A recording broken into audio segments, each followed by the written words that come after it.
আসসালামু আলাইকুম প্রিয় দর্শক, নিজের আলাপচারিতায় আপনাদের সকলকে আমন্ত্রণ জানাচ্ছি। সুপ্রিয় দর্শক শ্রোতা, আসসালামু আলাইকুম। যে যেখানে আছেন ভালো থাকবেন, সেটাই আমার প্রত্যাশা। বাংলাদেশে এখন তিনটি বিষয় নিয়ে বেশ আলোচনা, টক অব দি কান্ট্রি। প্রথম হচ্ছে আইন শৃঙ্খলা পরিস্থিতি বলতে আর কিছুই নেই। দ্বিতীয় হচ্ছে মবের মাধ্যমে সবকিছু আদায় করা চলছে, রাস্তাঘাট বন্ধ করে যার যা দরকার সেটা আদায় করে নিচ্ছে। তৃতীয় হচ্ছে জাতীয় সংসদের নির্বাচন। আলোচনার সর্বশেষ ধাপে জাতীয় সংসদ নির্বাচন। নির্বাচন কি হচ্ছে, নাকি ইউনূসের অধীনে নির্বাচন হবে, এটা নিয়েও ব্যাপক আলোচনা চলছে। আমরা সে বিষয়গুলো একটু খতিয়ে দেখি। অনেকেই বলছেন ডক্টর ইউনূসের পক্ষে কোনোভাবে নির্বাচন ওঠানো সম্ভব না, কেননা তিনি ঢাকার একটি ঘটনাকেই নিয়ন্ত্রণ করতে পারেন না। আইন শৃঙ্খলা পরিস্থিতি এক ঢাকারই নিয়ন্ত্রণ করার ক্ষমতা, যোগ্যতা তার নেই। তাহলে দেশের আইন শৃঙ্খলা পরিস্থিতি কিভাবে নিয়ন্ত্রণ করে তিনি নির্বাচন অনুষ্ঠান করবেন? কাজে এটা তার পক্ষে আদৌ সম্ভব না। তার কথা কি কেউ শুনছে? না, তার কথা কেউই শোনে না।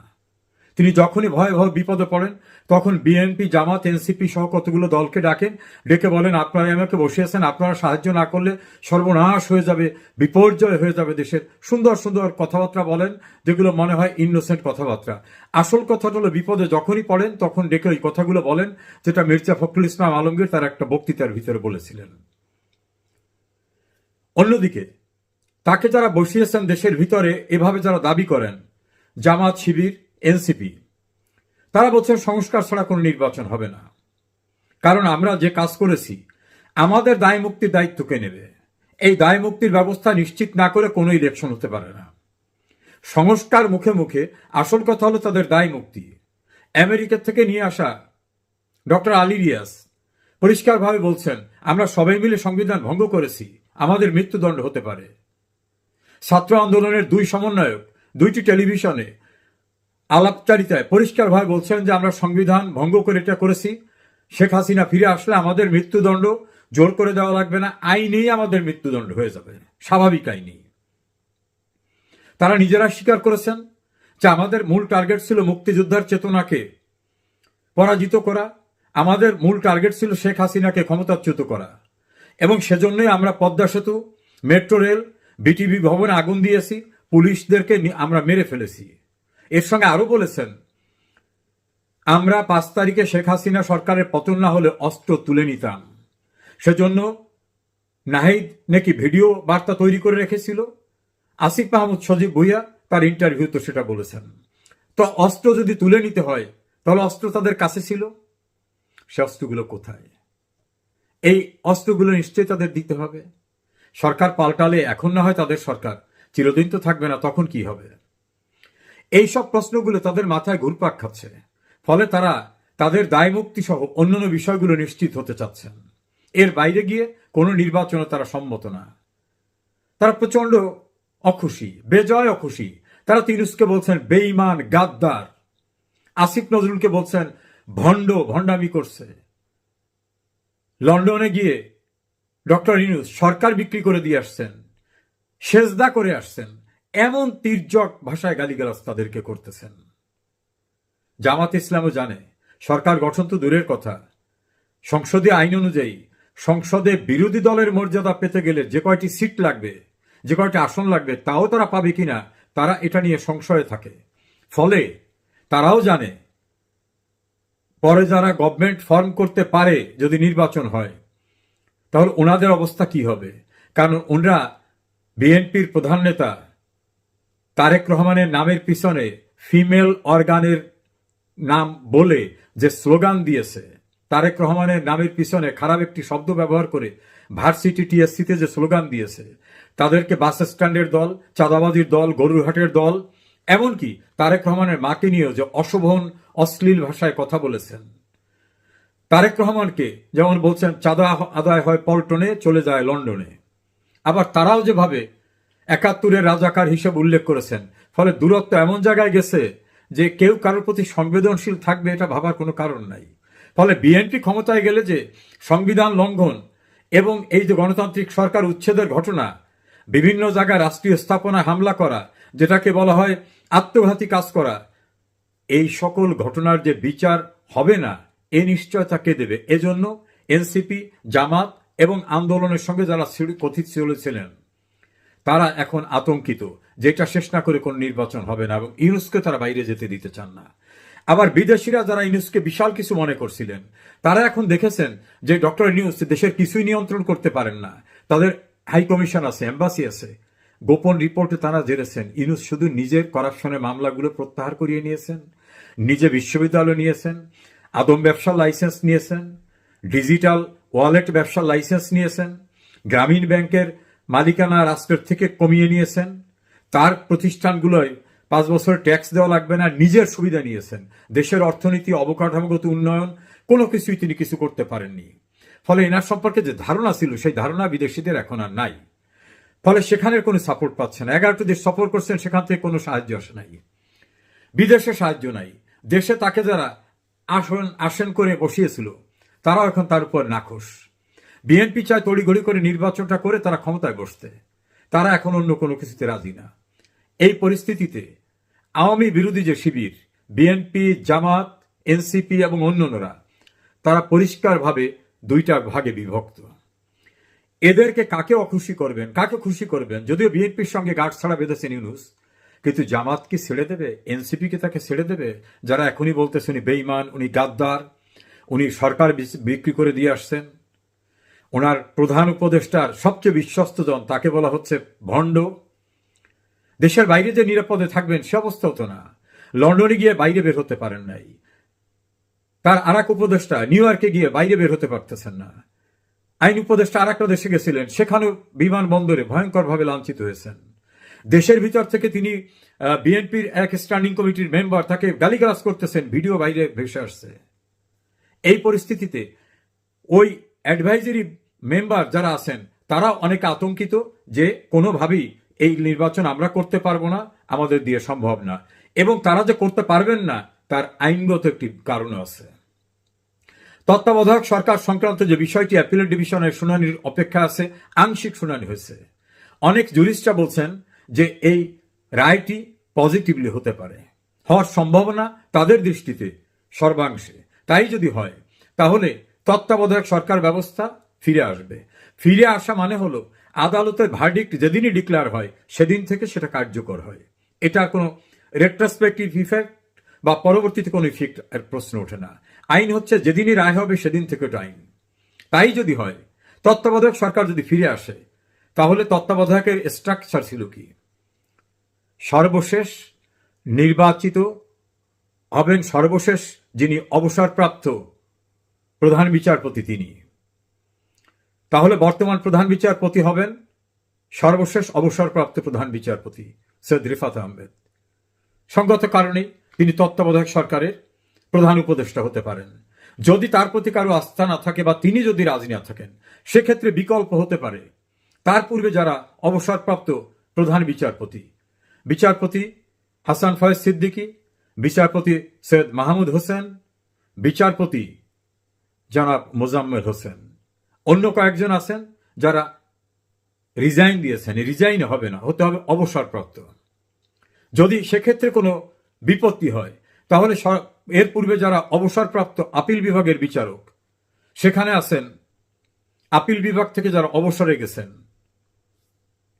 জনাব নুরুজ্জামান, জনাব ইমান আলী, জনাব হাফিজ,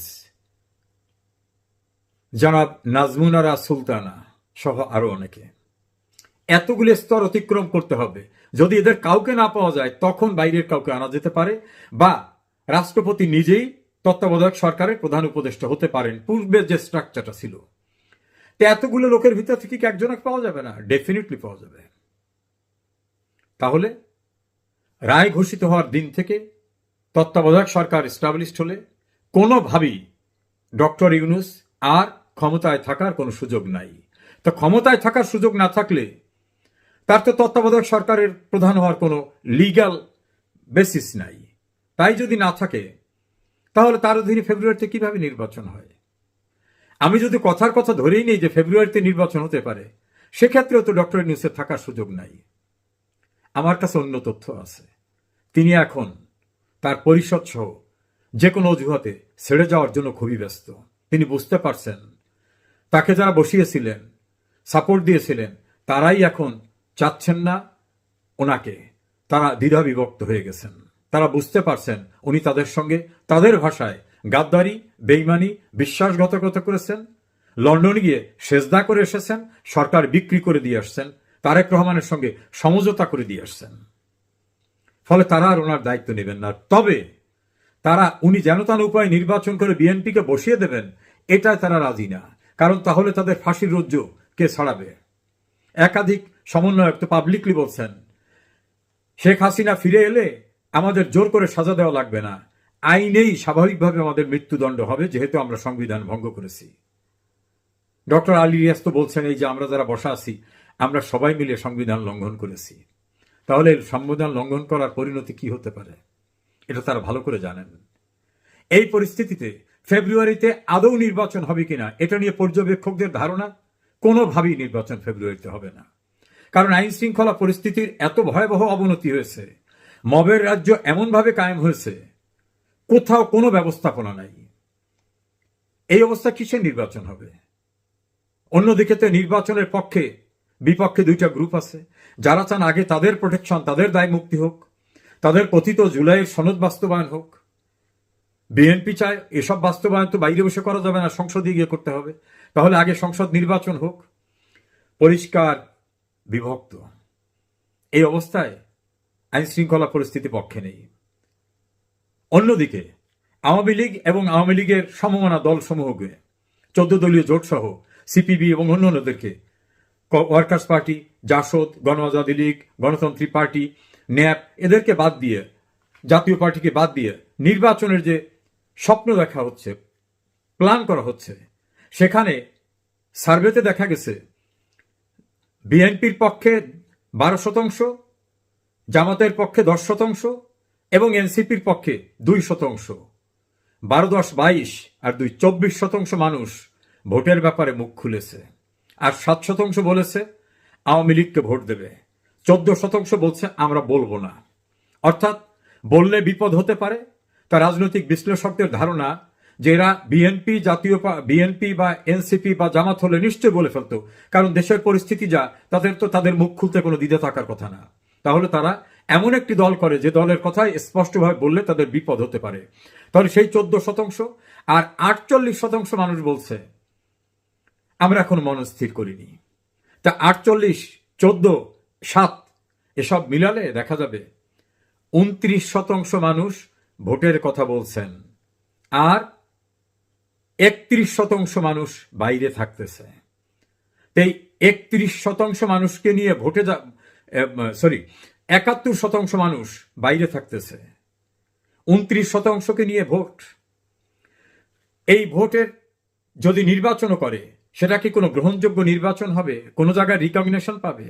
আর এই জাতীয় একটা বানোয়াট সাজানো 96 15ই ফেব্রুয়ারি মার্কা নির্বাচন, এটা করার জন্য সশস্ত্র বাহিনী কি সায় দেবে, সাহায্য করবে? অনেকে বিশ্লেষকের ধারণা, অবসরপ্রাপ্ত সেনা কর্মকর্তাদের ধারণা, সেনাবাহিনী, সশস্ত্র বাহিনী এই ঝুঁকি নেবে না। এই জাতীয় সাজানো অগ্রহণযোগ্য একপাক্ষিক নির্বাচনে তারা পার্টি হতে চাইবে না। তো তারা যদি না থাকে, তাতে ইউনূসের পাহারা দেওয়ার তো লোক নাই, তার তো আর নিজস্ব কোনো লোক নাই। তার পাহারাদার তো সশস্ত্র বাহিনী, পুলিশেরা। তার তো আর কোথাও এনজিওর কিছু লোক আছে, সেই লোকটা তো আর পাহারা দিতে পারবে না। তারা তো আর নির্বাচন উঠাতে পারবে না। পর্যালোচনা আমরা এখানে আসতে পারি, ফেব্রুয়ারিতে আদৌ নির্বাচন হচ্ছে না, এটা বিশ্লেষকদের ধারণা। এবং তারা মনে করেন 90% ধারণা যে নির্বাচন ফেব্রুয়ারিতে হওয়ার কোনো কারণ নেই। সেজন্য ইউনূসের একটা অজুহাত লাগবে। তিনি বলবেন দ্বিধা বিভক্ত হয়ে পড়ছে, জুলাই সংস্কার এটা বাস্তবায়ন হয় না, ইত্যাদি ইত্যাদি। আর তত্ত্বাবধায়ক সরকার সংক্রান্ত জাজমেন্ট এসে গেলে আইনসঙ্গতভাবেই ইউনূস থাকতে পারবেন না। যদিও আইন অনুযায়ী ইউনূস থাকার এমনিও বর্তমান অবস্থান নাই, কারণ তার লিগ্যাল কোনো বেসিস নাই এই পোস্টে বসে থাকার। সব মিলে ইউনূসের অধীনে যে নির্বাচন হচ্ছে না, এটা পরিষ্কার। ইউনূস এবং তার ঘনিষ্ঠজনরা ক্ষমতার পাহারাদারদের কাছ থেকে যখনই বাইরে চলে যাবেন, দেশের ভিতর নিরাপদ না। দেখলাম বিএনপির স্ট্যান্ডিং কমিটির একজন সদস্য আসিফ নজরুলকে তীব্র ভাষায় আক্রমণ করে কথা বলছেন, বের হয়ে যাও। ছাত্ররা তো তাকে বলতেছেন আপনি ভণ্ড। তিনি নিজে বলতেছেন এত জটিল এটা শেখ হাসিনার আমলে বুঝিনি। আর দেশের বাইরের কথা তো বললামই, লন্ডনে এসে হোটেল থেকে বের হওয়া যায় না, নিউ ইয়র্কে গেলে লাঞ্ছনা খেতে হয়, আর এক দেশে গেছে লাঞ্ছনা। পৃথিবীর কোনো দেশই নিরাপদ না। যে বাঘের পিঠে সওয়ার হয়েছেন অনুপযুক্ত হয়েও, এখান থেকে নেমে দেখুন না, নামাও কঠিন, বসে থাকাও কঠিন। অপেক্ষা করুন, এর পূর্বেও তো অস্বাভাবিক কিছু ঘটে যেতে পারে। বাংলাদেশ বৈচিত্র্যে ভরা দেশ, কখন কি হবে কেউ জানে না। কেউ ভেবেছিল সাজাপ্রাপ্ত দণ্ডিত একজন ব্যক্তি এসে ক্ষমতা দখল করবে, কারণ ইউনূস তো তখন